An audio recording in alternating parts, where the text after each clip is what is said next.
Ladies and gentlemen, may I have your attention please? The race starts in 10, 9, 8, 7, 6, 5, 4, 3, 2, 1, go!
Welcome, ladies and gentlemen, friends, family, distinguished guests.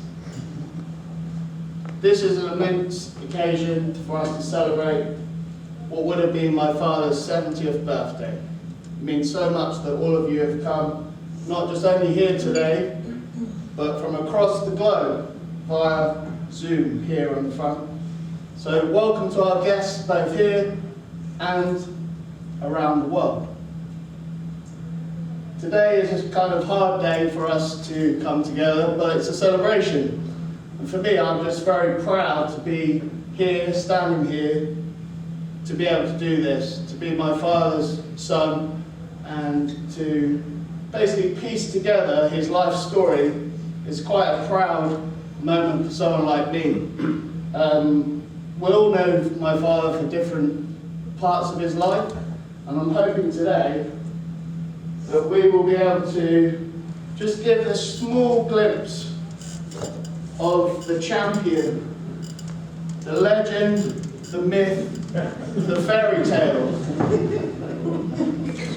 Now, some things you may think, this story doesn't sound as though it's true, but everything I tell you is true. Whether you wish to take it as a story, that would be up to yourselves. But what I'm going to try and do is piece together my dad's life story in short, succinct ways that you can get a flavour of what this man was, because he's just epic. So with the kind of flow of tonight is going to be 7 stories from 7 champions. They're all Fernando's.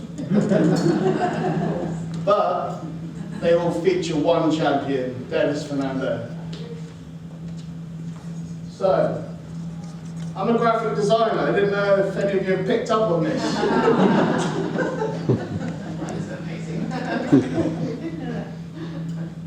So the easiest way to tell a story is visually. So, Dad, as you know, wasn't a material man.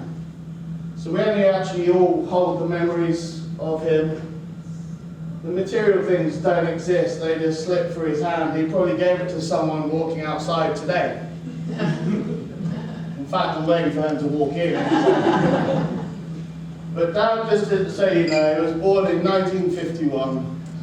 Something I hadn't realised till recently was that that number 51 on his racing car was the year he was born. I only kind of figured that out. I've drawn this car so many times, and only just in the last month thought, hang on, oh yeah, of course you did that.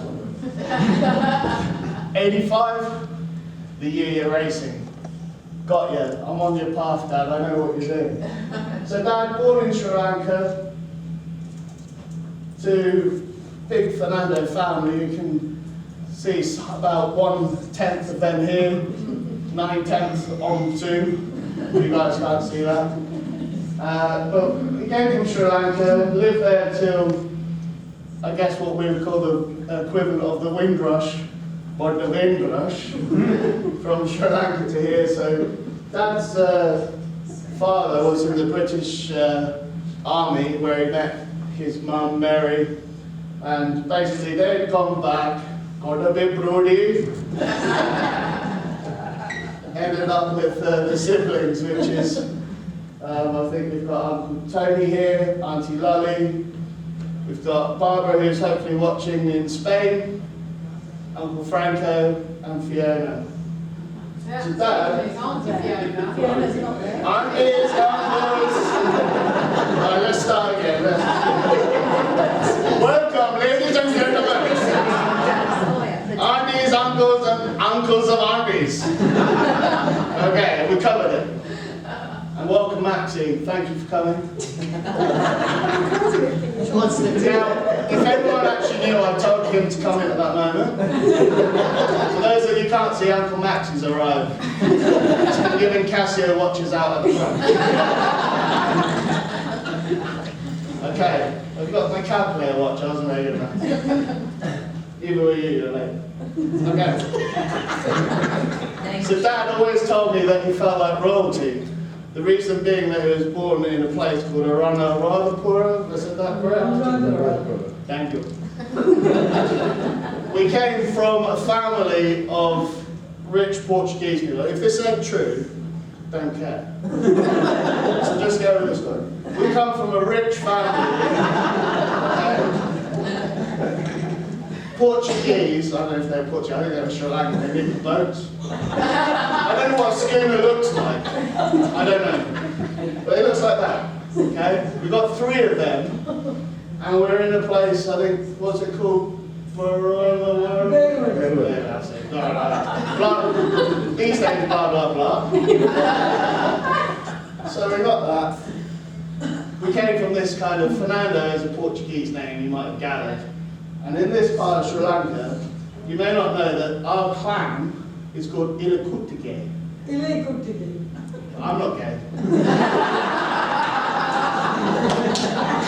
So that's how it went for a long time. Some of them were just like, hi! I don't know where they are. But I'm not gay, Ilakutige sounds the same.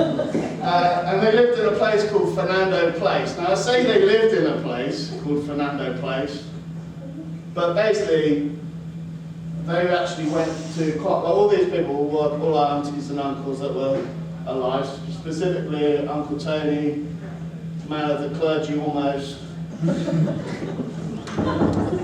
He was like all sent to boarding schools and stuff. So Dad spent his first 10 years at different boarding schools, following my archaeological grandfather who was excavating ruins. And actually this ruin here, see the Buddhist thing, that's basically in Aranarapura. That's where my grandfather was excavating. That's hence why Dad was born in that area. And they went to St. Joseph's School and St. Anne's. So this is just the early formation of my dad. And having read Dad's own words, he would say that he would be helping on the plantations, cultivating the paddy fields. And he quite enjoyed a little bit of cricket, but he was rubbish at it apparently. Although I got him a cap. Because I thought you have to have a cricket cap.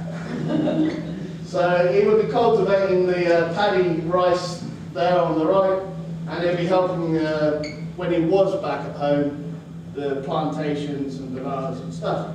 But anyway, in the long story, I said about the wind rush. I'm not quite sure what the word would be for the Sri Lankan rush. The Sri Lankan rush. They weren't in a rush, it took them a little bit of time. So anyway, a long little trip, which was meant to be, so long story short, grandfather, British Army, welcomed by Britain to come to this country in that period of time. So they thought, yeah, let's get on the first cruise liner we can get on. Titanic had gone. Best next thing, the Laos, a French ship. So off they headed, up, staying at Bombay, going to the East Africa. Now I'll tell you, grandfather, he was apparently bartering for taxis and stuff in Bombay, on the east coast of Africa. But at one point they had gone up through the Suez Canal, got to Egypt, and Auntie Lolly was walking up ahead of the family, and a whole car came and tried to kidnap her. There was a mass, she doesn't remember it, Auntie Barbie will, she's told me, verified these stories for me, but apparently you don't remember it. But apparently all these people tried to get her, very beautiful. I don't know how they speak in Egypt. So they were just like, oh, we get one of them, put her in the back. Anyway, Grandad and the rest of the family managed for that not to happen, and he wandered in. Anyway, on this trip.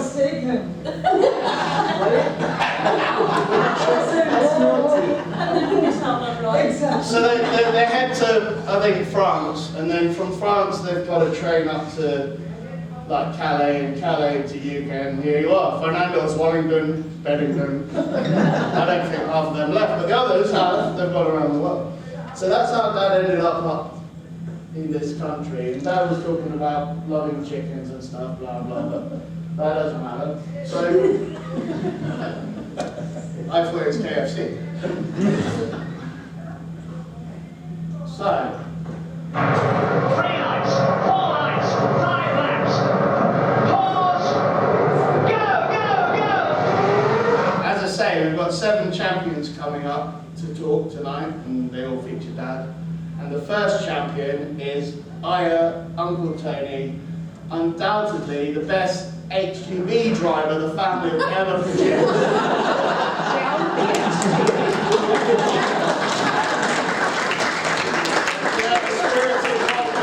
Uncle Tony to the front of the stage.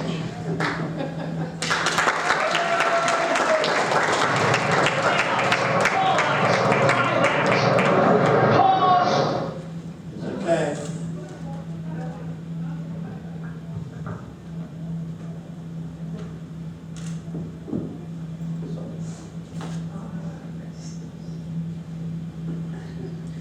I can't beat what he said. Because we turned it up.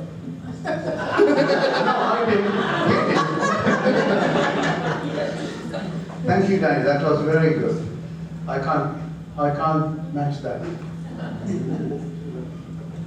I can't remember everything, but that's why I wrote so that I can. My memory is not that good. Not like his. Well, we are here to remember Dennis and celebrate our brother, a dad, a cousin, uncle, granddad, and a friend to many. Lord had a different plan for him. He fought a good fight to the end to be with you. Now, Mom and Dad.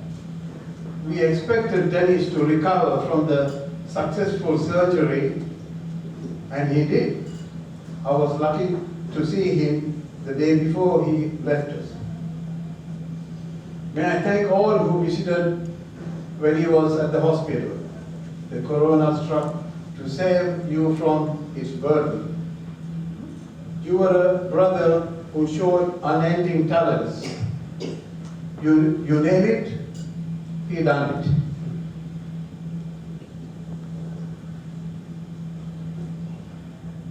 My sons,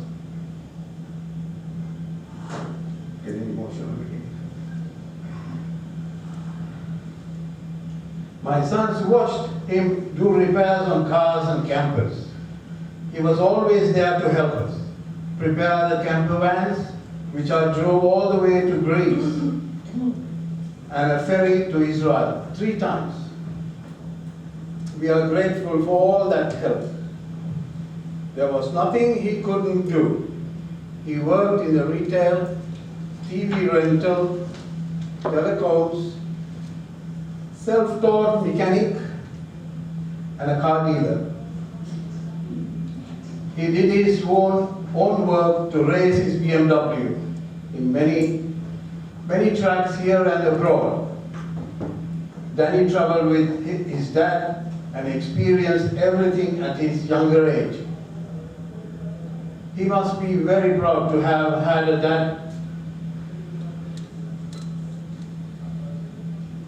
like him. He kept his dad calm many times. Dennis loved playing his guitar on many occasions, in bands, with Sunil, and family gatherings. He did get us to sing. I expect him to do it today, but he'll be watching his cousin Sunil take his place. We were blessed to have had a brother like Dennis. He would stop to help anyone in need.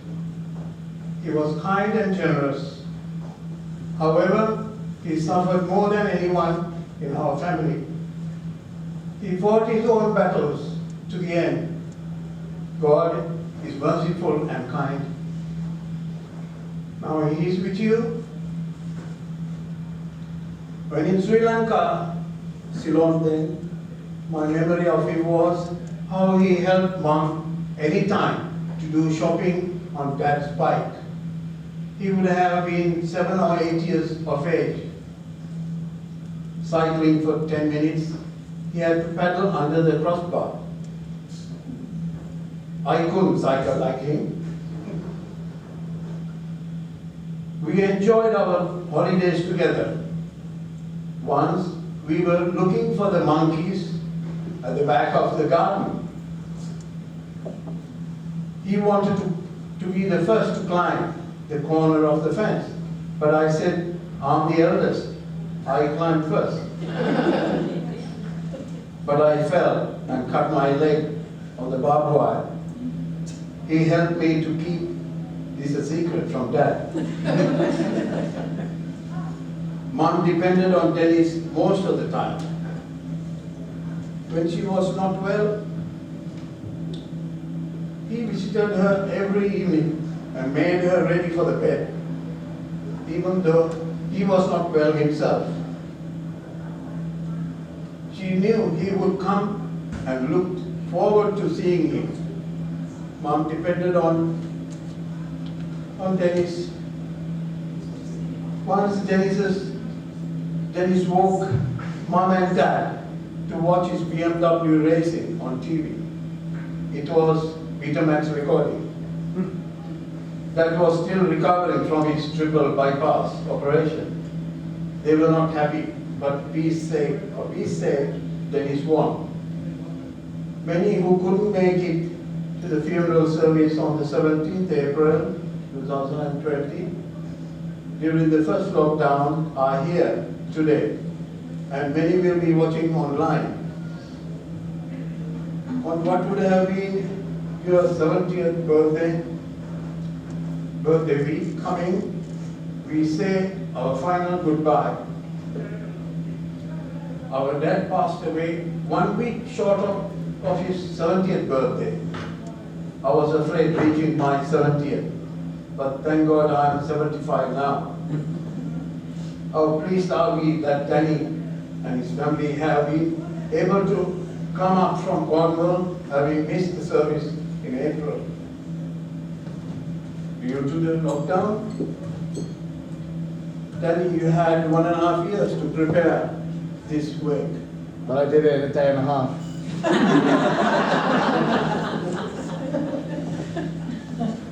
Fantastic. Your dad was very proud to have a son like a rock. You gave him energy in darker times.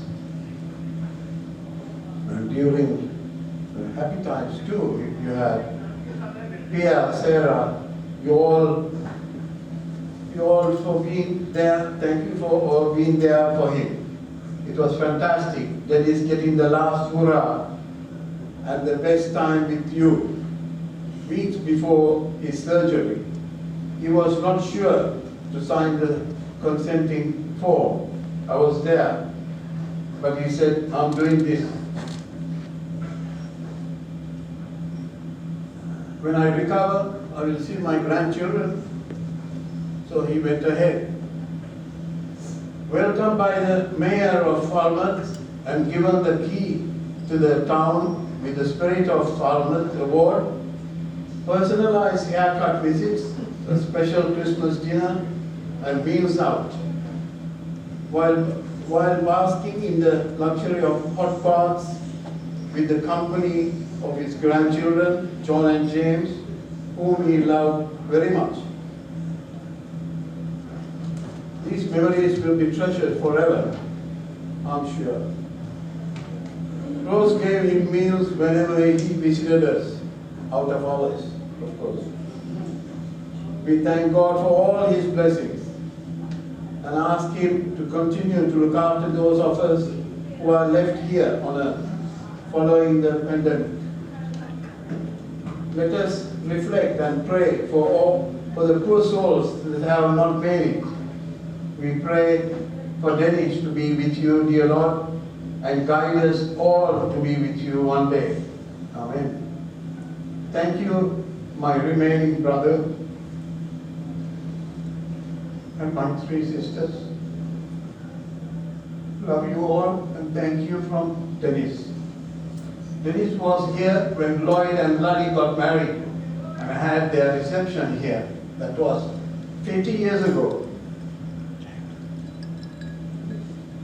It is a golden anniversary. Dennis would have for sure entertained us, but then the happy couple wouldn't be here. We wish them God's blessings. Thank you, Danny, for organizing this event and all for coming. Thank you.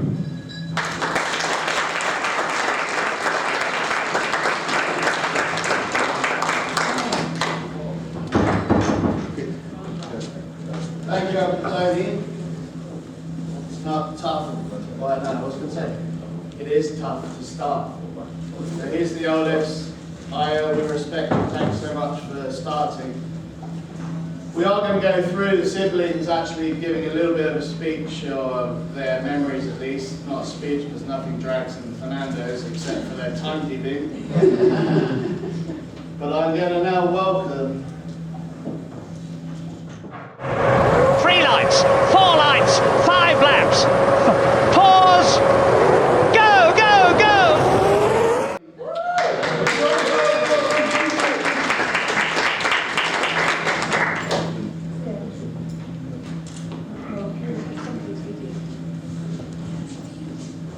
Oh well, with a happy note, that was so emotional. Oh yeah, it was so nice. He's the best speaker in our family, he really is. And I'm the worst. I didn't want to do this because I have a bad throat, but Sandy has given me 10 sweets to keep chewing. And Sunil, if you can hear me, he used to always say, Lalyaki, you have a sexy voice. So anyway, I'm supposed to talk about dancing. I mean, I don't even recognize that lady there. But that's me. And our best years of life for Dennis and me was the dancing years. I started to dance when I visited Marita. I wish she's listening to us today. I used to go pick up Maurice and Christopher to take to parks. So one day I dropped them off and is this okay for me? Yeah. Dropped them off and walking on Lower Discom Road, I see this bakery. Right opposite was a dancing studio. I think I was 13, 14, I can't remember. I walked in there, I was a very shy person. You wouldn't even know I'm a... I walked into the dancing studio. It was like Shirley Cox, who was our teacher, was teaching, and I went straight to her. I was very nervous, but I was bold. Went up to her and I said, I would love to learn to dance. She said, wow. She had all the oldies there. So I was this young girl wanting to dance. And I went, started dancing 4 days a week. And according to her, I was very, very good. So she said, I'd love to have a partner for you. So I was thinking, oh God, there are all these old people around. And I said, I thought to myself, the best person would be Dennis. So I dragged him. He was really reluctant to go with me, but I dragged him to the studio the following week. And he actually liked to dance, but he was better than me. And I was very nervous to dance with him because everybody was looking at him, and then I used to feel all the old people were looking at me. So I knew I was going to get a partner, an old man, which it happened. There was a Pakistan man.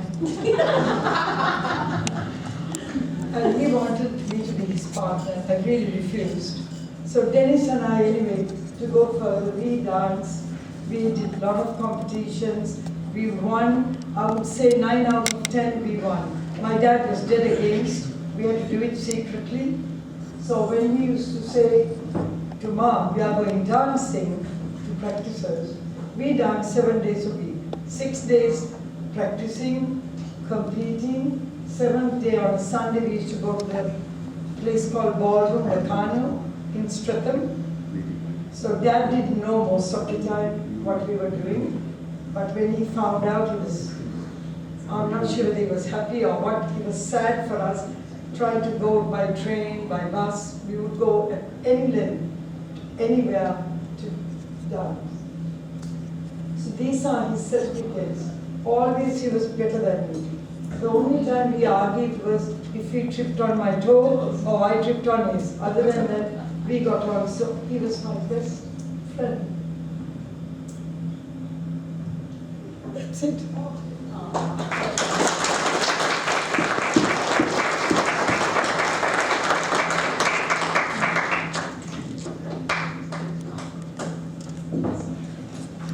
So not only a racing champion, a dancing champion. Hopefully we're trying to paint a picture of this man over the years. All I can tell you is whatever he does, he's number one. Den, darling, absolutely fabulous. The ballroom champion of the 70s, bronze, silver, gold cross and bar national awards. Who didn't love your foxtrot, your timing so handsome? Jazzy quick step, the waltz, tango, the jive, cha-cha-cha, the rumba. I mean, keep dancing, darling. It's fabulous, Mr. Fernando. You know, Fernando, is that Spanish? I mean, I'm a Fernandez. Well, I'm not. I mean, you know, I've got Spanish in me. Well, my husband's Spanish, so indirectly I have. He's a Fernandez. Anyway, darling, turnpout blown a kiss for you. I would give you a 1, 2, cha-cha-cha. But no, I'm going to give you a turnpout blown a kiss for you. You didn't see the legs there, but I'm sure they weren't as fabulous as yours. Anyway, turnpout blow kiss. Turn-pout blow kiss. Keep dancing, darling. 3 lights, 4 lights, 5 laps. Pause. Go, go, go. So Auntie Barbie, I hope you're watching. She's the only person to win about 100 Grand Prix without actually ever entering one. Nothing else needs to be said. But she is a loving sister, and that has to be heard. Hi Danny, I'm so sorry that I can't be with you to join all our friends and relatives. It's just so much going on in Spain for me, but my heart is with you, and I can remember of Dennis most of all in the early days when we used to sing at Clarendon Road, and my dad used to play the piano accordion, and Franco used to play the drums, and Dino used to play the guitar, and Dennis used to play the guitar and sing and harmonize, and Sunil was there. We used to have a ball at the weekend, and Mom used to cook pots and pots of rice and curry and cider and ice cream. That's what I used to remember. It was such fun and such happy memories of Dennis. And of course, once we went to Box Hill for a picnic, and I did all the food, and there were like 4 or 5 cars following. Dino was there, Sunil was there, and Dad and Mom, and we went right to the top of Box Hill, and we were singing and playing the guitar, and so many people picnicking up on the hill. They came to watch us, and we really made a concert over there. So at the moment, I know my heart bleeds for you, Danny, because your dad left such amazing memories, and also, you know, he was such a fearless man, like my dad, going on his BMW and racing at Brands Hatch. So these are treasured memories. Have a wonderful, wonderful Memorial Day and celebrate his life. And we are with you no matter how far between us. God bless you. Love you all. Bye.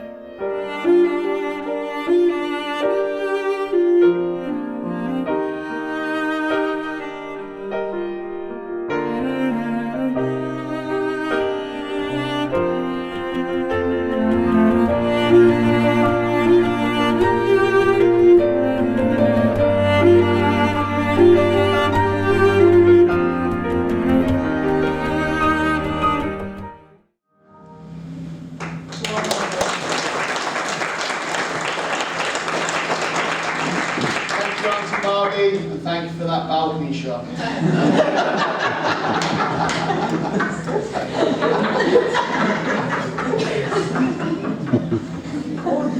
Today is a very sad day for everyone.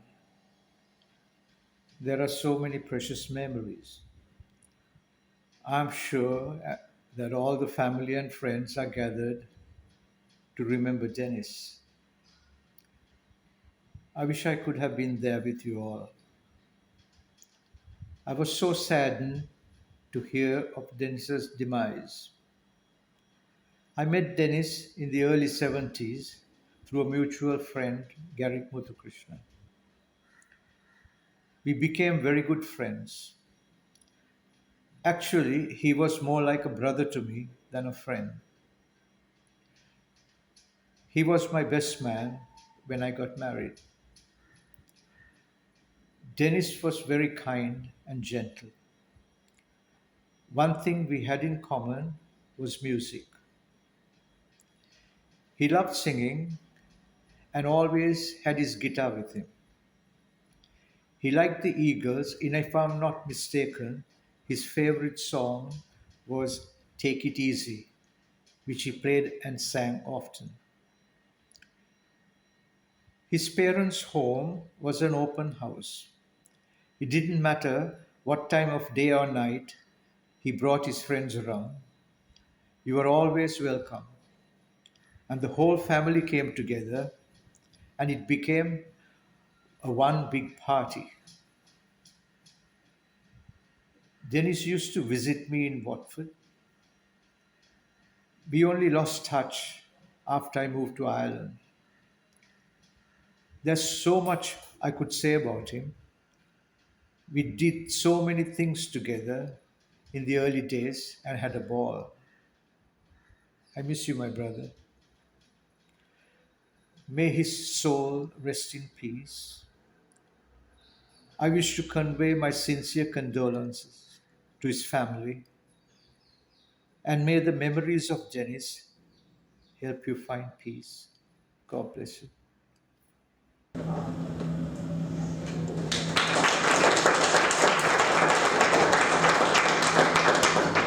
My music man in the corner, I'm going to call him Uncle Sunil.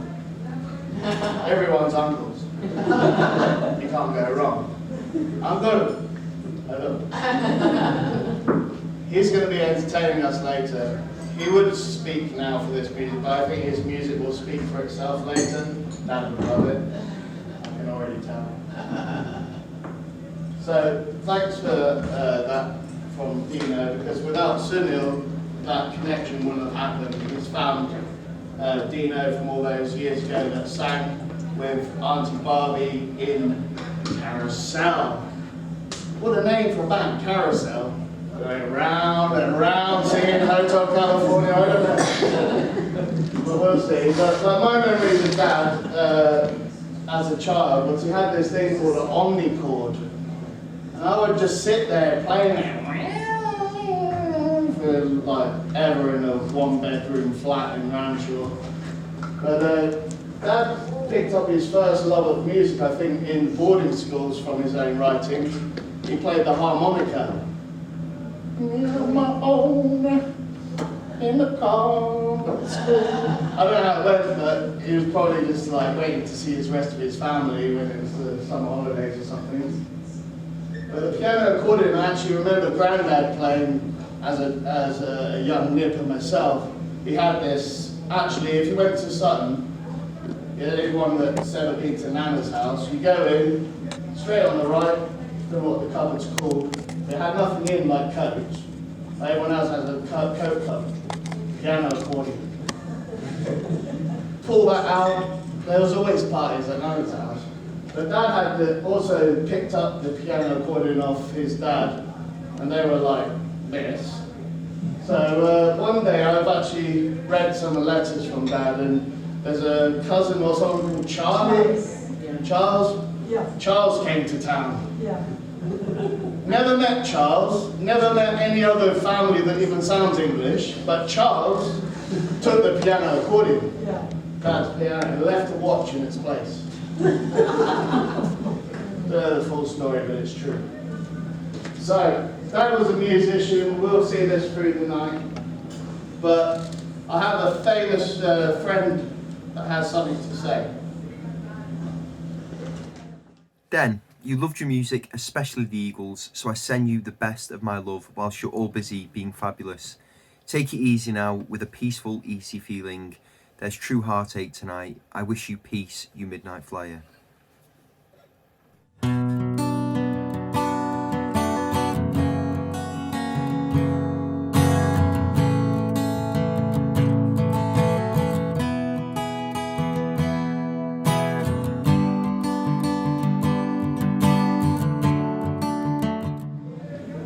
So there we have it. We've had a boring dancer, a musician. What's next? 3 lines, 4 lines, 5 laps. Pause. Go, go, go. So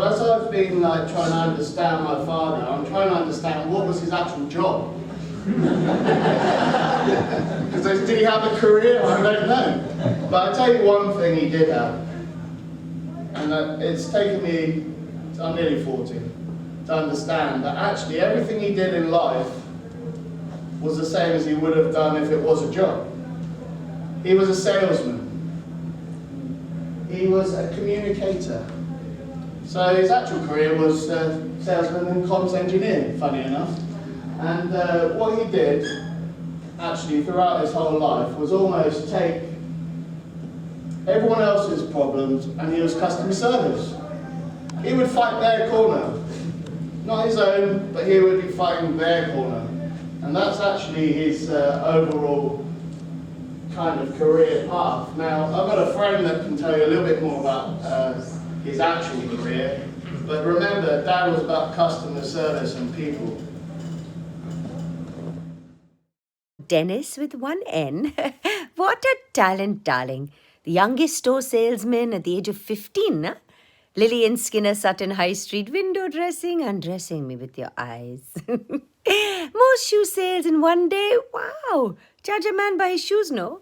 Too young for manager, so went working in menswear across the road at Harrington's till 17. So proud. Then TV rentals and installations, starting as a driver, studying part-time, City and Guilds till 21 to become TV engineer. Company car. Oh, I'm jealous. Then also salesman selling cooking wares for Rihanna. Nice cooker. No? Stainless steel. Selling robots with brother Franco. And finally as BT engineer. Okay, we lied about selling robots. But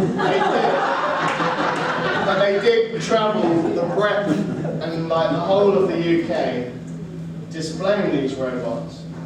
And these teammates, my Uncle Franco and my dad, the racing connection, would go up and down the country doing exhibits and displays. And as far as I can gather, Uncle Franco was the talker, Dad was the man fixing things that were going wrong. Was he inside a robot? We don't know.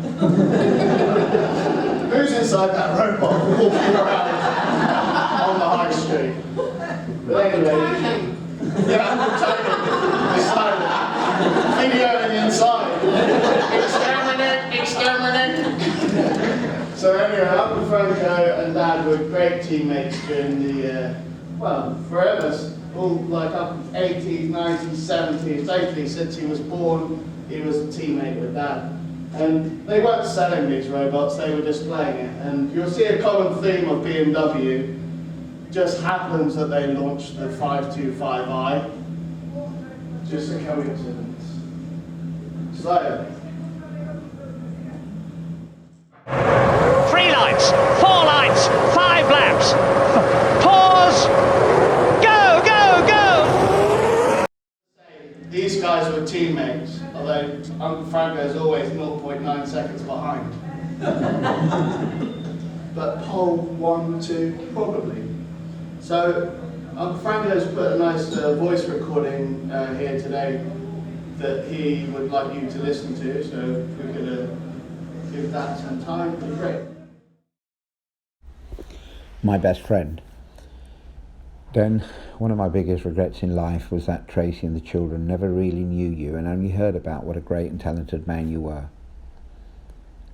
I know you never knew this, big brother, but I chose you as my life's only best friend. I was in silent awe of you with your skills that you had from repairing anything that was never nailed down, from cars to TVs to toasters. It would be fair to say that only the immediate family truly knew your amazing skills. You were a race car driver with Lally, a dance champion. You flew gliders and could pilot a chipmunk, play guitar and even sing Eagle songs. Me, I could only talk. You taught me how to do a Windsor knot, how to shave, how to drive, how to flirt. Me, I could only talk. One of my greatest of memories has to be the overland trip to Sri Lanka in the 70s. Although an extremely dangerous and precarious journey, I was able to remain confident of a successful and safe trip, knowing that not only you, but also Lloyd, was on this once-in-a-lifetime expedition, and that both you and Lloyd were more than capable of overcoming the many challenges that we faced, going through the Khyber Pass at night when we were told not to, driving on impassable roads to see the Taj Mahal, and all the other scary events that we experienced together. Like I said, brother, no two people were more suitable and capable of dealing with all these events than you and Lloyd. Me, I was only there for the ride and talk. We worked together for several years and were inseparable as we travelled up and down the country. You were the glue that kept everything working. Me, I could only really talk.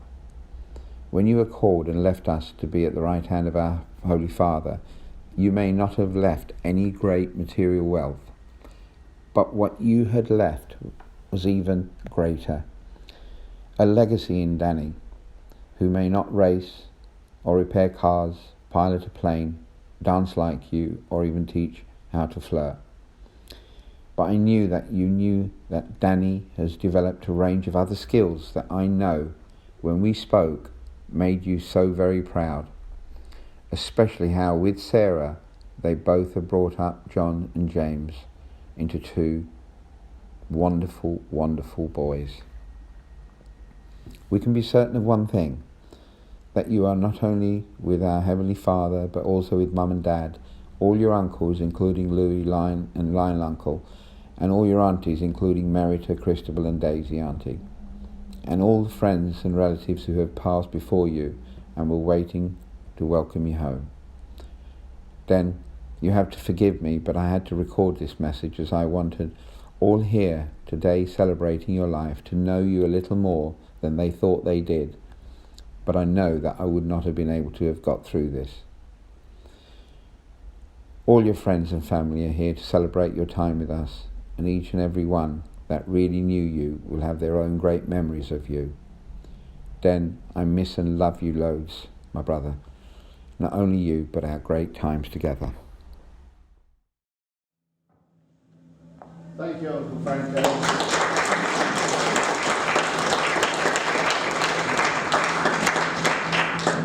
It's not an easy gig, being his brother. You did it fantastically well. So I'd like to thank you for all those years of putting in the hard graft and always coming second. So I was talking to Auntie Lally this morning over a coffee. I'll tell you a little story about this morning. I'm staying at the Premier Inn on Purley Way, not far from where I grew up actually, on the Croydon Airfield. And I rocked up to is it the Croydon Aerodrome? Yeah. Went up to reception, thinking, she's already WhatsApp me, good technology skills. Came to room, was it a 047? So I rock up to reception and I say, could you call my Auntie Lally, room whatever, and this, we don't have any phones. But then a guy came from behind and said, we just come from room 47. I said, that's my auntie's. Then she told us some story about plumbing and whatever, but I knew I was in the right place. I thought, someone has rocked up to the Croydon Aerodrome. Auntie Lally. Anyway, this lady Lally and Uncle Lloyd sitting there silently in the wing. Always silently in the wings, by the way. Doesn't get a word in. Celebrating their 50th wedding anniversary. This year, married in this location. So another round of applause. Perfect storm. We're meant to be here at this time. So, Auntie Lally also told me that on the night before they went across this overland trip, driving from the UK to Sri Lanka, that Mercedes, although it had been finally spec'd, tuned by the Mercedes garage, I don't know how much you paid, Lloyd, but I'll get your money back, just wasn't working the night before. The night before they leave, no problem. Dad takes the whole car apart, literally apart, puts it back together, and apparently not a problem all the way through the Khyber Pass, wherever they went, past the Taj Mahal, and it made it not a problem. So well done, Dad. Okay, on to the next part of the story. 3 lines, 4 lines, 5 laps. Pause. Go, go, go. Uncle Franco mentioned flirting. Now, as a child, I grew up with this immense man. The ladies weren't really around, so I used the word escorts, but it's actually capris. Dad, this is a kind of get-up. If you knew Dad, leather jacket. For those that didn't see, bit of Old Spice. Later years was a Playboy belt. But as a child, like growing up into kind of my own kind of ballroom dancing ways, before I met my lovely wife, I would get books from Dad about astrology. Books like Men Are From Mars, Women Are From Venus. And I think that book's about how to get what you want from a relationship. I don't think he ever got it, but thanks for the book. Anyway, my first memories, actually early memories of Dad, in his kind of cavalier, flirty type way, if you like, was like we used to go to Brighton and drive around, and at one point he had this kind of, let's call it the love bug. We're driving around Brighton, and I don't know if he did it to just kind of, you know when you've got a son, like I've got a son, you just do stuff to kind of see their reaction. I'd like to think it was that. I think this was real. He was flying down the window going, "Cutie, cutie, cutie!" I was like, what's that mean? That was his mating call. But when I actually saw Dad go up to women, it was quite an enigma. I don't know how to really decode it, but he would go up to their hand, it would be doing this. The next thing, he knows their star sign, everything about them. He was a man of astrology. He always said that he had planned me. I didn't know if he planned anything, but he says he planned me, and my mum actually verifies it. She says, yes, he had worked out the cycles so that I would be an Aquarius child that would be compatible with a Scorpio. It sounds like that, so I'll believe it. And it was something he's definitely adamant about. Now, Dad, you know from his career, was actually started off as a shoe salesman.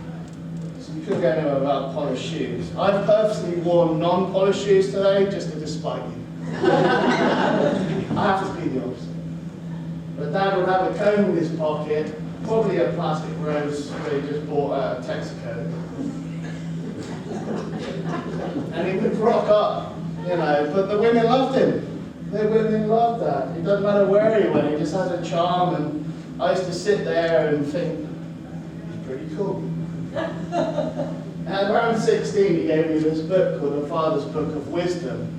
Had nothing in it, he just wrote his own stuff. Oh, and he taught me how to shave at the age of 10. Just like he had showed up at Franco, except it was tougher on my skin.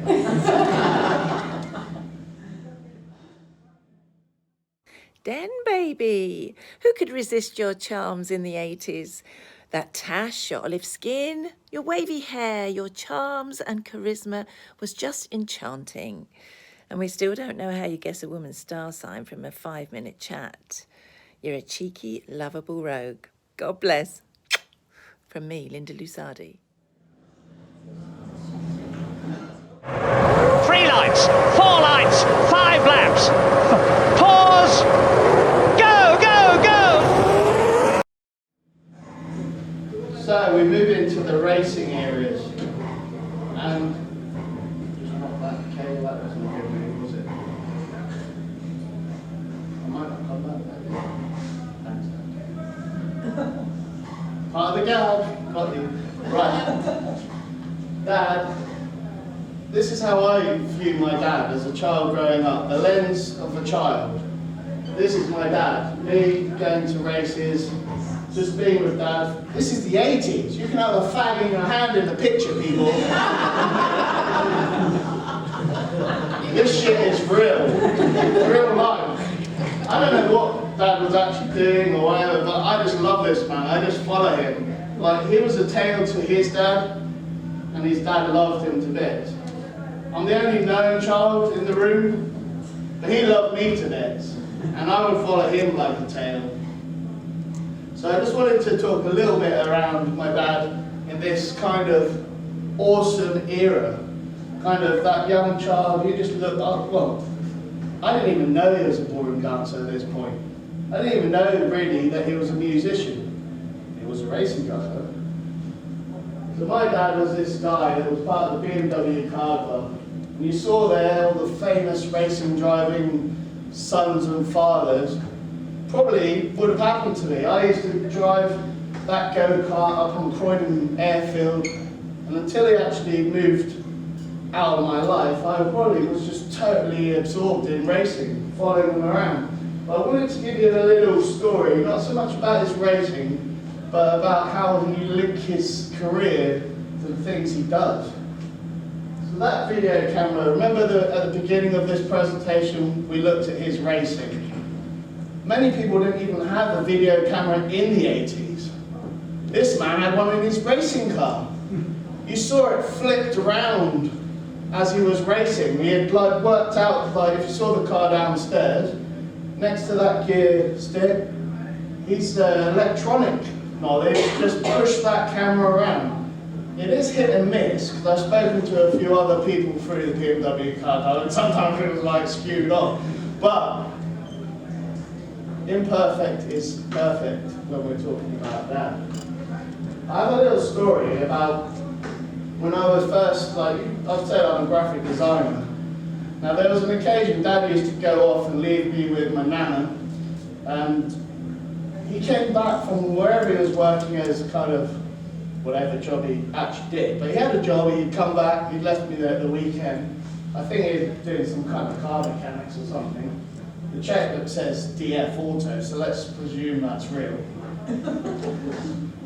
But he came back to a barrage from my aunties. They were saying, Danny is not sharing with Sayo Lahini. He is not sharing. Dad just walks through the door and is like, sorry? Sharing what? Not sharing his phone tips. Dad just turned around and said, I'm sorry, but why would a person share his tools with people that don't know how to use them? From that moment, I knew my dad looked at the world in a different kind of way. And as though that his toolbox, whatever he was doing with his mechanics, he knew that those felt tips were mine. And they weren't to just be used willy-nilly. But I knew from that moment my dad had my back. Like, he wasn't just going to cave in. He goes against the grain. He'll do everything his way. But that, to me, was quite a moment in my life, because I'm a graphic designer. I probably wouldn't be if he didn't just back me. He knew that's my talent. At the age of 4, that's what I do. Kids at the back, when you do my eulogy, don't worry, I'll set it all up for you. Just press play. But I have memories, like Alex, thank you for coming. Alex at the back, everyone. You don't know who he is, do you? Well, I'll tell you, you see on this racing car, it says ACE. I think it's Alex, is it Carlton? Or what's the C? Carlton Elliott. Dad used to basically, I think Alex is quite a nice guy because he let Dad just work in his garage really. He used to invite himself down. Exactly. So Dad, like my memories as a child, was going to this garage, which I call the flight path garage, but I don't know if it was called that. My recollection, basically, if you imagine it's near Gatwick, so as a kid, I'm this tall, but planes are only there. They're all landing, so I think that's why it's called flight path garage. But I used to kind of go around this elephant graveyard, if I can explain it like that. Everything's massive. I bet if in reality it's the size of this room, but for me, I was a child exploring this kind of whole garage place, which was just old BMWs, like shells in kind of a old hut here. You'd go in there, you'd climb over some other stuff, you know, get a bit of a tetanus jab on the way. It was fine, it's the 80s. But like this whole experience for me was just what I did at weekends. Dad was in there tinkering with cars, I was exploring. But about Dad, he was just always doing this car. I haven't figured out how could he afford to have a racing car. How did he keep this car on the road? How did he race this car, turn up like in the morning, drive the same car up to a racetrack, bring it back? Like, I don't even know, I don't understand how he could even do it, to be honest. Like, how it's an expensive business. And somehow Dad did that, like in 1 year that we actually have some trophies from. He's doing it like twice a month sometimes. And you're thinking, how did he get the money? We don't know, but this is in the heyday, for me anyway, as a child watching. And I don't need to say too much about this period because I think we understand it. But I just, like, for me personally, we had a tab at this like front garage at the front of wherever Alex's thing was. There was like this thing, and we had a tab which we were going to pay each month. I bet he never paid it, but I would like rock up the Ribenas, the Tutti Fruities. I was living a life. Thanks, Dad.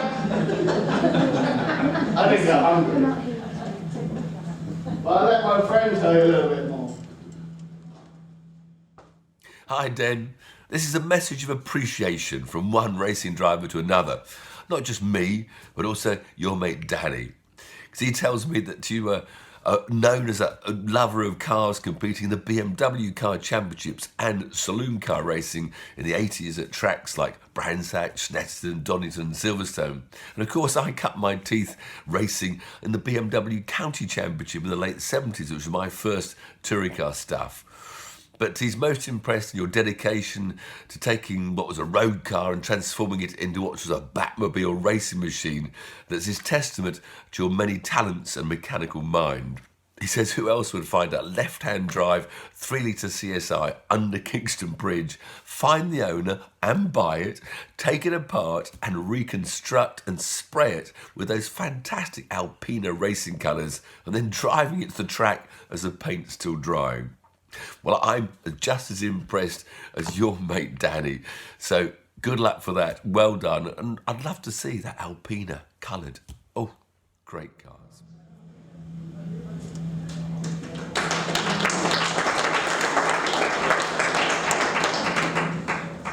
This evening isn't about me, but this is my section, so I will tell you a little bit more about kind of that awesome Alpina childhood that I experienced with my father.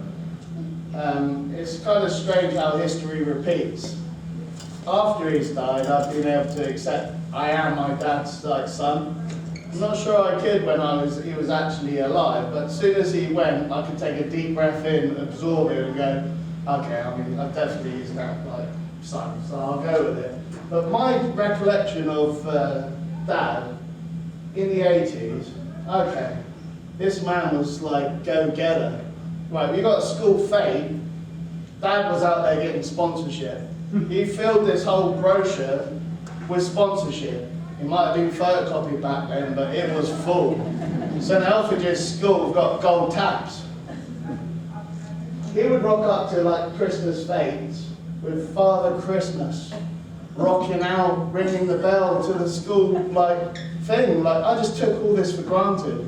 For me, this was normal. Looking back now, I think how awesome was my dad. He would if you had a school fete, can you imagine how the other kids were looking at this? All I remember was that shoot ball for 50p in the raffle, the tombola. That was kind of where my world was at. I didn't absorb how great this was. I just thought this was normal, that Dad had this great car.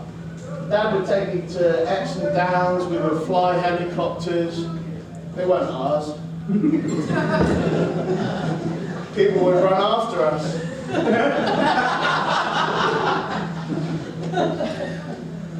But we were there. Dad would take me on this orange boat they had a tow bar, the silver version of his car.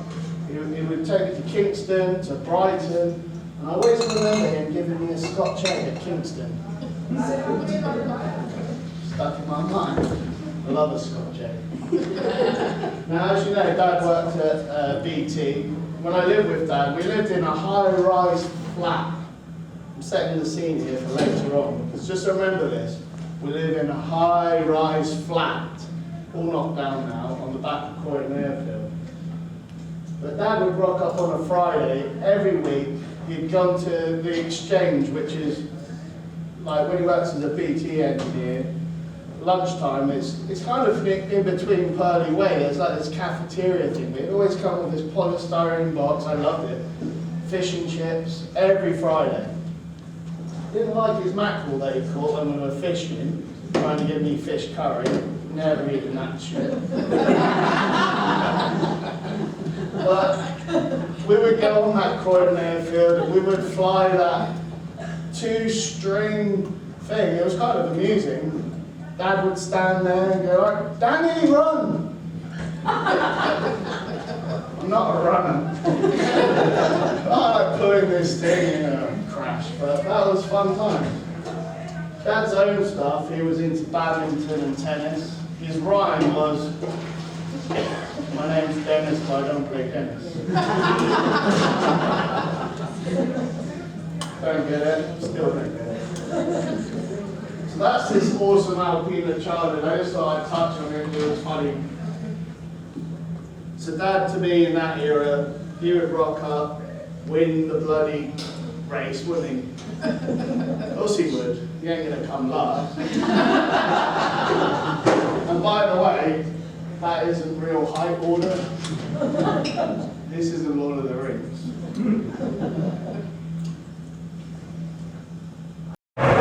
3 lines, 4 lines, 5 laps. Pause.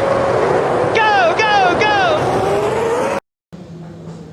Okay, so this period as a child is an interesting one. We've heard everyone else's like versions of what went on in their period of life, but me, what's your childhood like? It's an adventure. It's an experience. It's awesome. So how Dad was in reality was like Gizmo. You remember the film Gremlins? He's great until midnight when you get him wet. If you get him wet and feed him after midnight. So, like, as Ed said, he's the midnight flyer. I suffer a little bit these days. You just wake up and you want to do something. You need a purpose.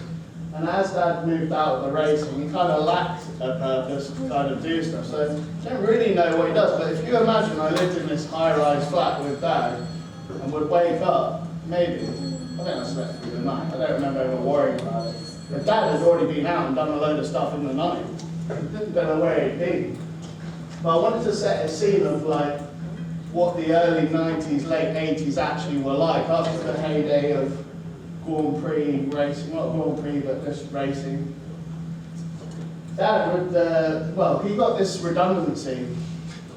So he got about 10 grand from BT. That's not one really for keeping money together. It was an exciting week. So, if you can imagine, I look like this kid at this point in time. I'm 10 years old. So at this period of time, believe it or not, that was my look. Camo gear. Pretty cool, eh? So anyway, if you can imagine that Dad's just been given 10 grand, and Dad being Dad, he's like, okay, Danny, here's 500 quid. I walk into Blockbuster in my camo gear. I'm like, I want that Master System, a couple of games. They said no. Where did you get this 500 quid from? Anyway, I know what Dad was, but I went up the road, found Dad, said, Dad, they're not giving me this stuff. Dad can give him whatever he wants. So I rock out with the Master System, pretty awesome. But the staff in there just like, what's going on here? They must be from Saudi or something. So we spent a couple of £100 on a Master System. Just up here, so I think with the church that we went to earlier, there was a car dealer. I can't remember, it begins, it's an acronym for something. CMW? Okay. Dad rocked into CMW, 5 grand on a Jaguar Sovereign. Boom, off we go. So we've lost half of our fortune. This is like day 2. So So, day two, we're rocking around now with a master system in the boot, driving around town. We're pretty fly. Jaguar Sovereign's a pretty cool car to have in the early 90s. Anyway, you might start thinking taking a twist, because somehow then we've got this camera lens that we sell for £1,000. But it's up, we've got more money to spend. So we rock up and then we find some gypsies. Now remember, I live in a high-rise flat. Not the greatest purchase on Roundshaw Estate to buy a pony. But we've got a pony, and we've got a cart. So we're giving kids rides around Wellington,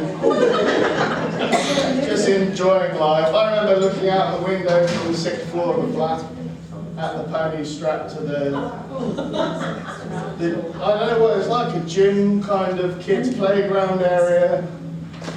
It survived about a day before some RSPCA would come on. But this is kind of like where the mayhem and the madness of like my childhood, I think up to me it was pretty cool. We had a good time, but things started to kind of evolve and things were different. But for me, perfectly normal. Hasn't affected me at all. So, later on in life, that didn't really change much either, and I think you'll laugh because this is a typical kind of phone call I get from my dad. Hi, Daddy, I hope you're alright. I'll put £100 in your account. Okay? You be forward if you like. Bye. Thanks, Dad. So that's like, one day you'll get a call like that. And you're like, later on we'll hear another type of call. But this is kind of just how Dad was. And for me, 10 grand in the suitcase, completely normal. Den! Hello, Den! Yes, remember me? Remember him? Mount your dolphins! Blimey. Look, Den, how could we tell your story, you know, without mentioning all the hotels that you stayed in, you know, the late 80s, early 90s? In fact, that reminds me, you never did pay your bloody bill at the Grosvenor. Unbelievable. You know, I remember all the your little tricks, you know, the cash for checks and all that nonsense. Very clever. Catch me if you can. So some of you might have noticed he's got a checkbook there. It's pretty full. I'm going to pay for this whole thing tonight with that. So, I know this isn't about me, but I just want to give you a picture of the kind of man he made me because of the things that he did. This morning, Auntie Lally used the word nightmare. I replaced it in the dictionary with experience. For me, life was an experience. And if you now turn your thoughts to like the film Any Home Alone? So we would rock up in this era to like the Salzman Park Hotel, the Copthorne, which was near, I think, where Alex's thing. Dad liked to keep things where he knows where he's going to operate. And my childhood basically was going up to like the Hilton hotels, and Dad would order like 3 rooms. There's only 2 of us.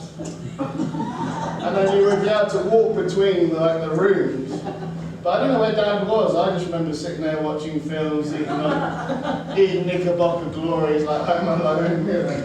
It was kind of awesome. But and the Jaguar Sovereign is kind of amusing. So I wanted to just tell you, like, there was this one occasion where Dad was meant to be taking me back to Cornwall to see my mum, because I guess I was meant to go back there because I was living with Dad, go to visit Mum for the summer holidays, I guess, at that period.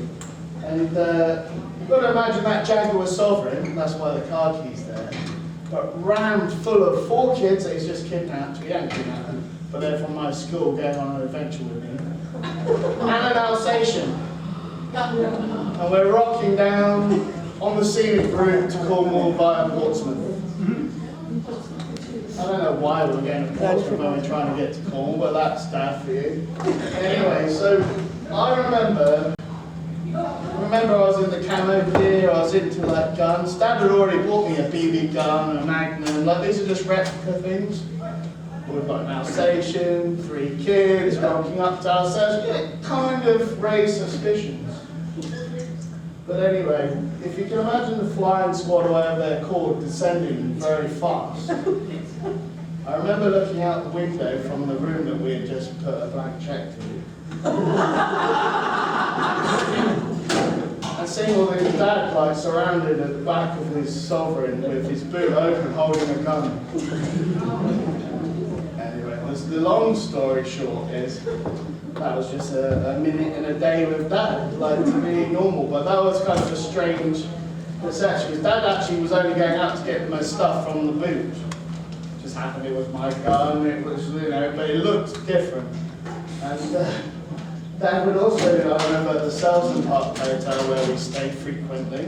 I think some of you have been there.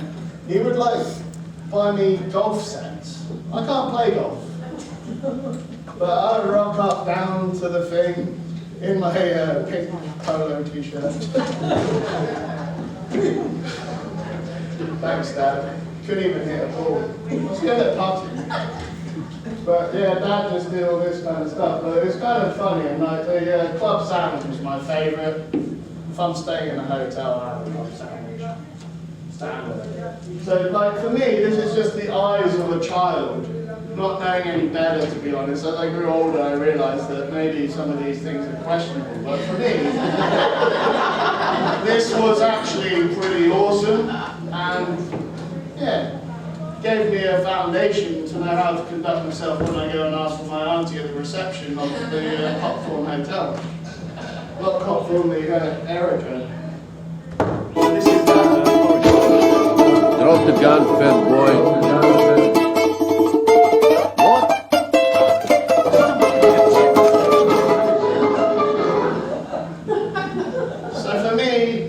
If I put him into a film, it'd be like that film Catch Me If You Can.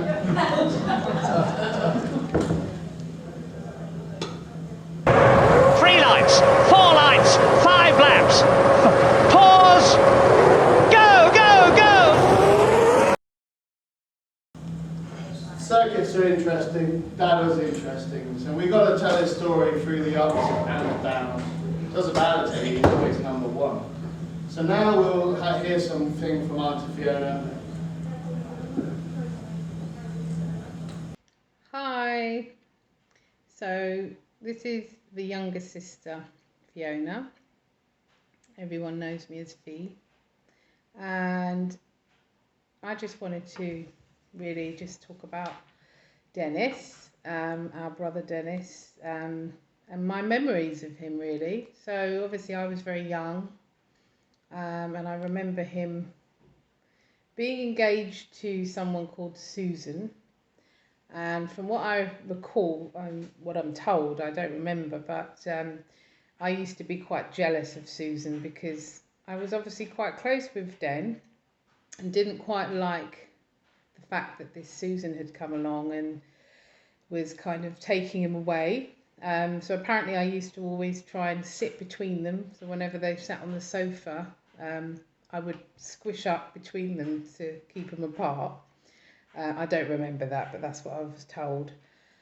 And my early recall really, I don't know Den as well as Lully and Lully and Franco and Tony, because I was so small. But my recollections of Den was from sort of the age of 8 is visiting him in hospital. He was always in and out of Sutton Hospital.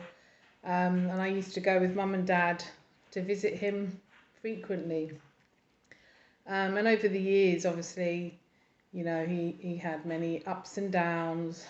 And it was just really sad. But, you know, my recollections, main things that stand out are when I was 16, he decided to buy me a black Mini, which wasn't working, but he brought it to the house on a trailer. This is when we lived at Mum and Dad's in Sutton. And he wheeled it on this trailer. I was 16, remember, so I wasn't allowed to drive I couldn't get provisional anyways. But he decided he wanted to treat me to a Mini. But the Mini didn't sort of last very long. It didn't work. But hey, that was his treat. And I don't know, that was got rid of within days later. But Den was such a patient man when it comes to teaching driving. He should have been a driving instructor, because I bought my first car at the age of 19 from my neighbour. And Den is the one who used to take me out in my Anglia estate, my £50 car, and took me on driving lessons all around Sutton. And he's the one, he was so very patient, you know, he was a really good instructor. And I know that I'm not the only one that he taught, but, you know, he was great, And it's just sad that my memories and my recollections are not like Lully dancing with Den, Franco doing lots of trips, and Barbie singing, you know, because he was such a talented, I mean, I do remember obviously all the family parties at Clarendon Road as a child, and he was always so musical, as we all know, with his guitar.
So, like anyone in the last kind of 30 years would see, that like the whole universe is, as a cycle.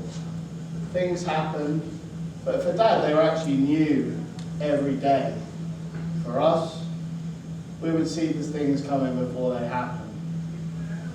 This is a cool getup, right? Early 90s, Hyperglow t-shirt, not so cool if you're sweating. But Dad's a pretty cool customer, so I doubt he really sweat under the interrogation of the police. But this is a good get-up. Denim. When did that go out of fashion? Not for Dad. Dad loved animals. He would often have a dog. I feel sorry for the dog because he didn't have them for very long. But I had loads of great memories with dogs, Alsatians, like great day. Oh, Fiona reminds me great. So Dad lived in a bedsit at this time. He wasn't in hospital, he was doing it in a bedsit. He had a Great Dane called Duke. Of course he was called Duke. Stevie Wonder's pretty good.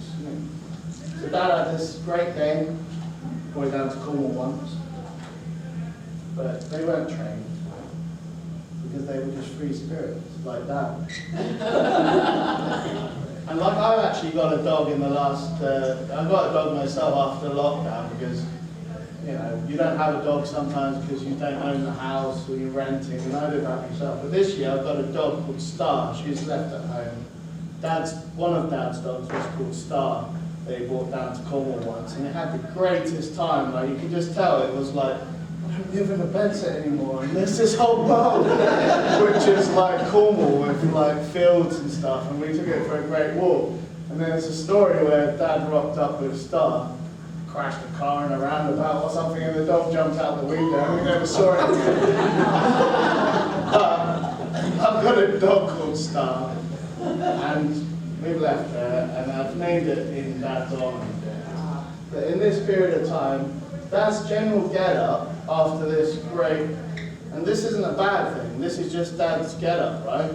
So Dad's walking around, he's got a Sony Walkman. As long as you've got batteries, that's pretty cool. You can listen to some music. You'll be playing the Eagles. Gold toothbrush in your top pocket, ready for the next hotel visit. Or hospital. Benson and Hedges. That's the e-commerce of today. Back in the day, if you're in hospital, you got Benson and Hedges. That ain't Backy. Anyone that knows, knows. Plates of curry brought from relatives, either to his home or he's rocked up to Auntie Rose's on a Sunday unannounced, but there's always plenty of food. Those glasses. Curry 90s. Shame he was wearing it in the 10s, the 20s, whatever. Dad, I think for the saddest part of this story is that he was still buying cars. He had no license due to his illness. Like they had taken away his license, but that didn't stop Dad. He's still buying BMWs, driving them around. I don't know. He did it. He got away with that. So this period is just basically the last kind of 90s, 10s, the 20s, but that's who Dad was. But what I would say is, this is how I see my dad in those last things. Before, the memory that is everlasting was the racing driver. Maybe in the last 30 years, it was this man. Right? If you dressed up someone as a ballroom champion, a musician, all I can tell you is I've played enough computer games to know if you're on a bloody journey, he's got valuable items.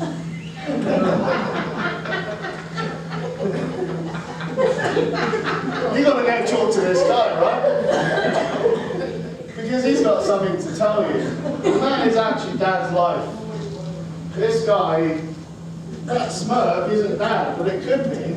Because he's sitting there on the tube with his freedom pass, thinking about his ballroom dancing, thinking about his racing, thinking, they gave me a freedom pass. It's free. So anyway, the last, like some people would think me and Dad never had any contact. We had contact. 3 hours a day for the last 30 years. The advent of mobile phones. Before it was I'd write him a letter, wait for a pigeon to bring one back. There wasn't Facebook and stuff like that, but we used to go up to the local phone box and call him, and you needed a phone card back in the day. But as soon as there was a bloody mobile phone, Danny, every day. It didn't matter whether I picked up the phone and just listened, which is what I would do 3 hours a day for 30 years. But it wasn't a chore at all. I just had to listen to stuff Dad would do. And I thought it was kind of funny, because you remember earlier in the conversation when he would say, Danny, I've left a voicemail and I've left you £100. That's one day.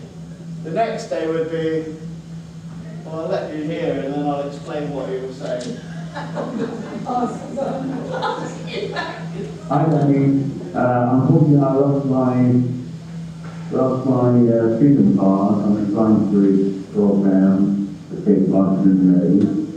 Okay, and yeah, so I have to have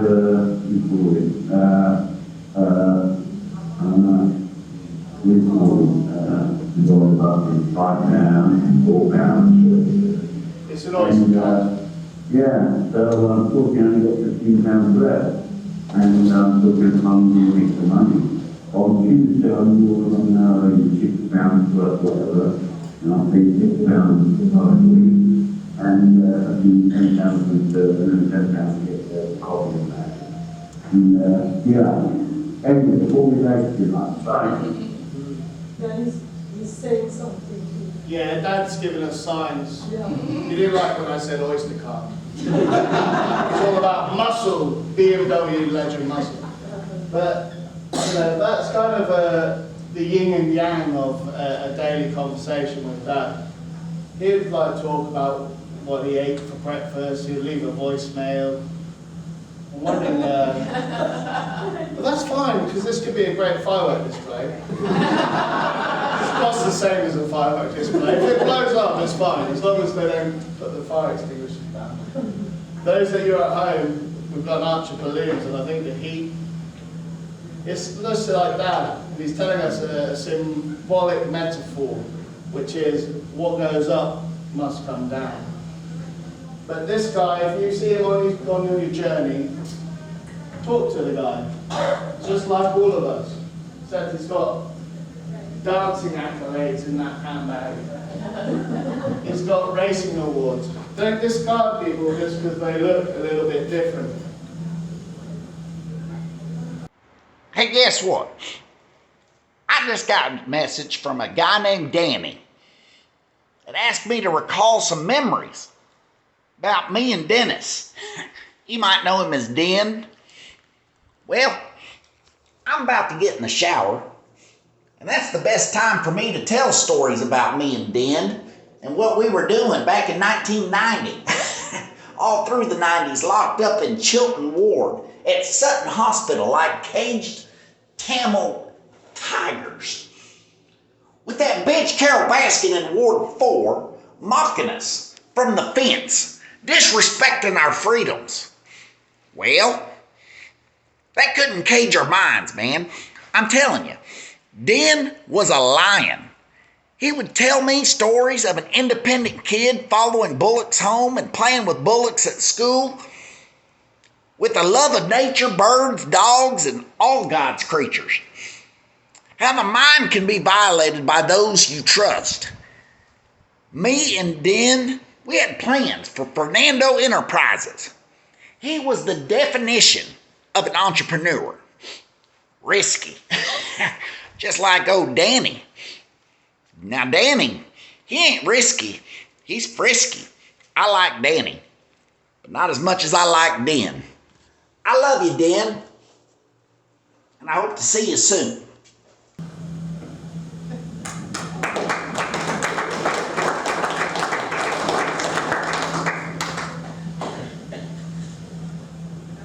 So as I said earlier, I think maybe I've frankly touched on it as well. Dad wasn't a material type of guy. He was a kind of theologist, philosopher.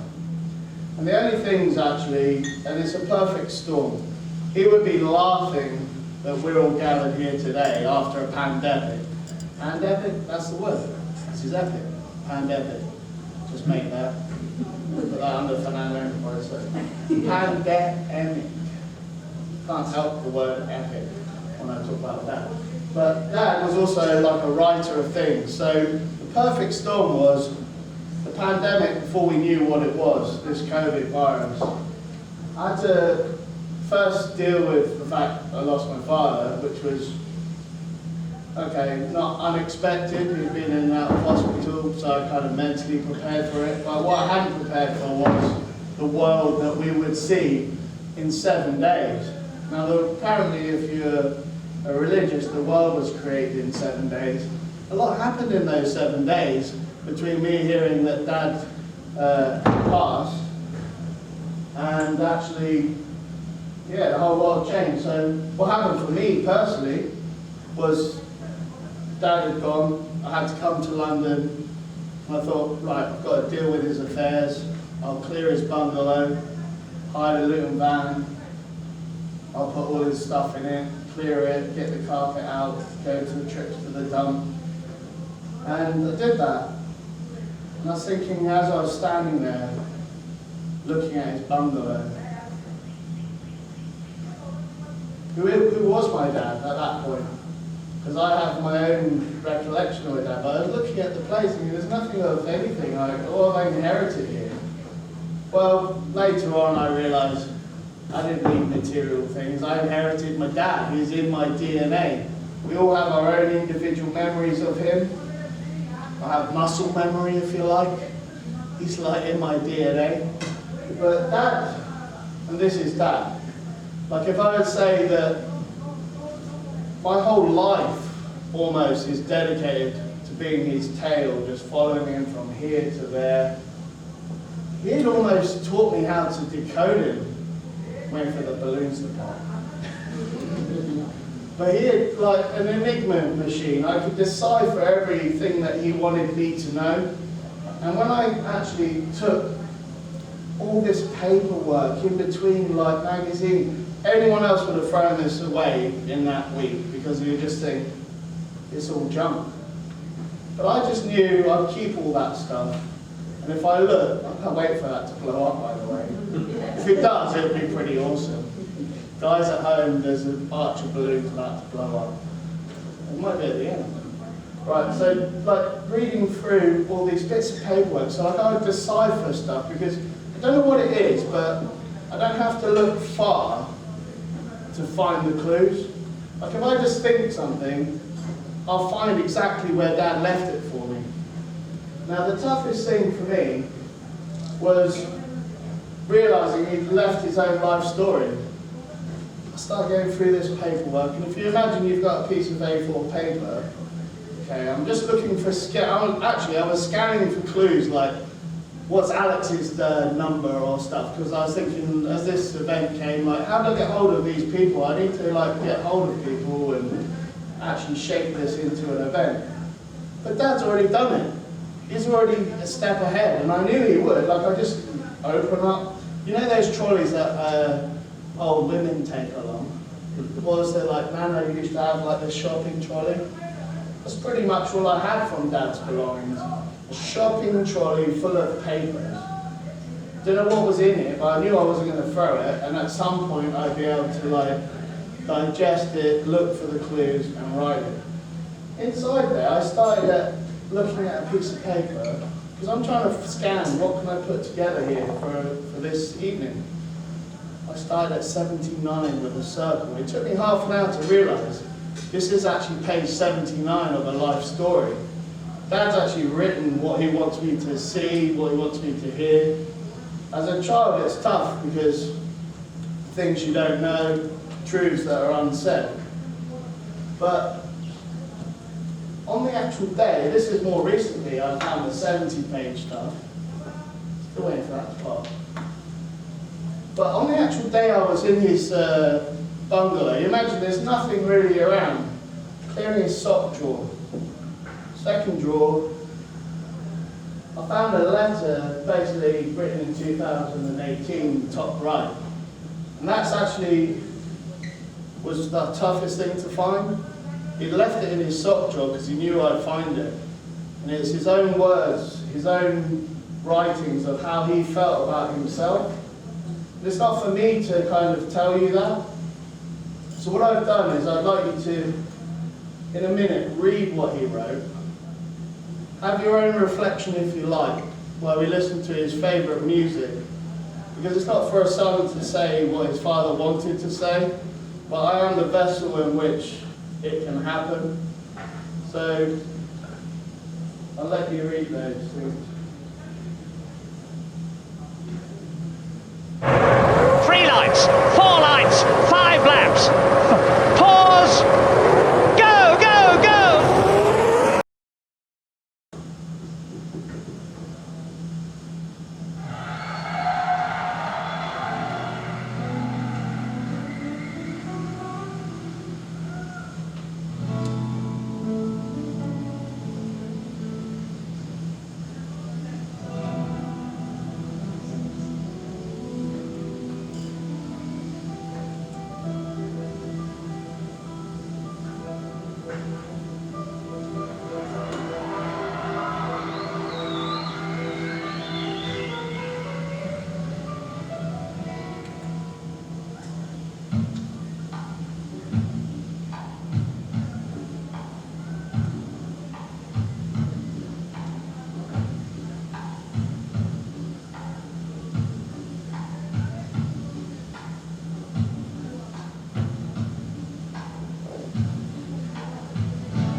Hey, shake a big. Ricky Bobby here. Did that blow your mind? Because that just happened.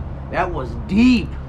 But wipe away the tears, folks. Den was the best there was. Plain and simple. Yeah, they said he woke up in the morning, he pissed excellence. Just like old Ricky here. Hey, no one could hang with his stuff or do it better. Man, Den, you impacted lives. I just try not to impact the walls. There's no way to count how many people you've inspired or helped learn to drive. Hey, you're just like me, one handsome, sporting, dancing champion of a guy. Yeah, we'll all miss you. Yep, the pit lane's open. Your race is over. Rest easy, my friend.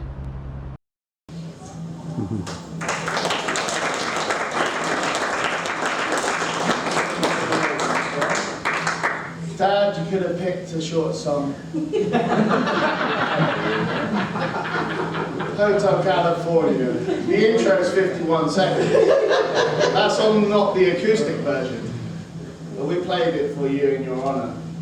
So I would like my friends, my family, to be upstanding, to raise a toast in tribute to you, Dennis, Gregory, Stanislaus, Fernando.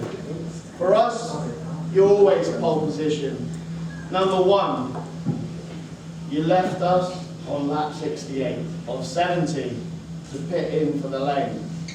Just to make it a little bit more interesting, we thank you. A round of applause for my father.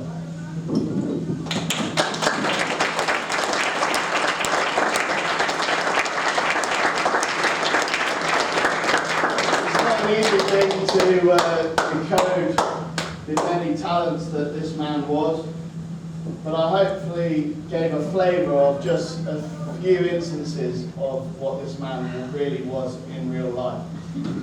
He was a great man, and he leaves a legacy not in me, but in my own children, John and James. I'm going to finish with a little story about one of the recent visits Dad came. Now, Dad decided to get a taxi from London to Falmouth. He didn't tell me he was coming in a taxi. But when he arrived, I had a bill of £300. What do you do? The taxi driver wanted his £300. I'm not sure even at the time I had £300, but I was like, Dad gives with one hand, takes with the other. I thought, I'll pay that £300. Welcome, Dad. At least he wasn't knocking on my door unexpectedly. I knew he was actually coming. But when he packed everything that was in this London taxi, we had a BMW car worth about 250 quid, a motorbike worth 250 quid. Okay, so it cost me 300 quid. I ended up saying, oh, that's good, that's good. It's good economy. So that's kind of like my life with Dad. I have to say, I've never gone without. From day one, like Dad would send me postal orders back in the day, in the post. Here's 20 quid. If he had money, he'd give it to me. So thanks, Dad. I really haven't gone without. And I'm proud to be your son. And there's not a day that goes past that I don't miss you. But I'm glad I don't have to answer those telephone calls.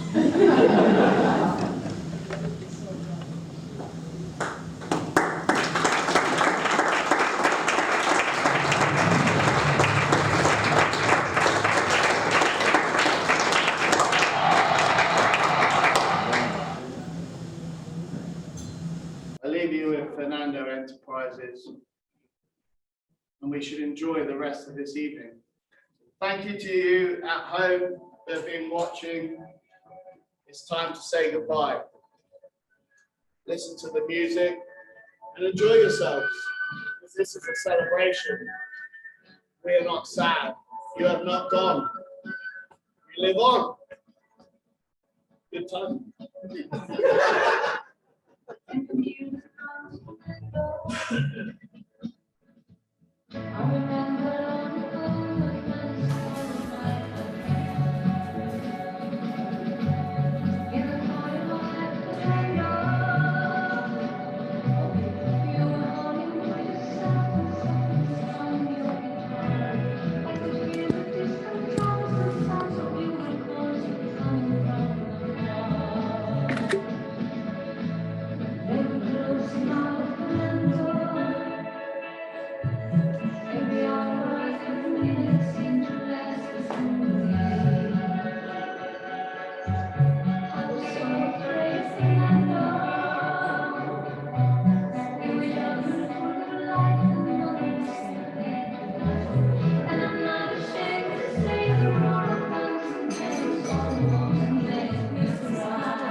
dance.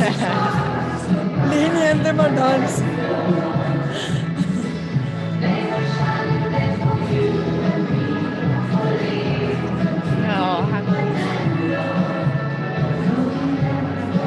Oh, Brandon.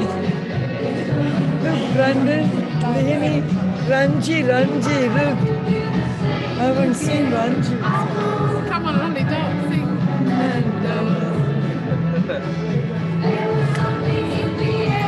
How sad. My God, Ranji. I haven't seen her. She looks so good. I know. Come on, Randy, sing.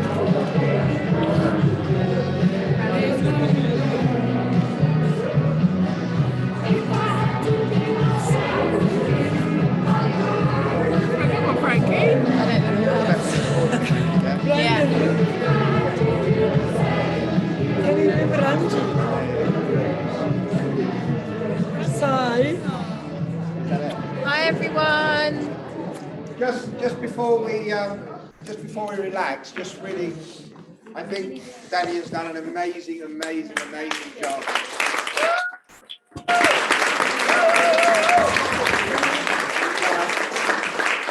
And also keep applauding for Sarah. Where's Sarah? For putting up with him. Where's Sarah outside? Thanks, Danny. That was like super. Nothing really can be said. That was just an amazing presentation. And thank you. The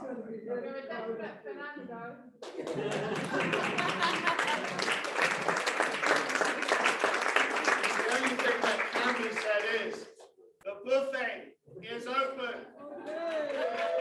Goodbye, my friends from around the globe. Goodbye.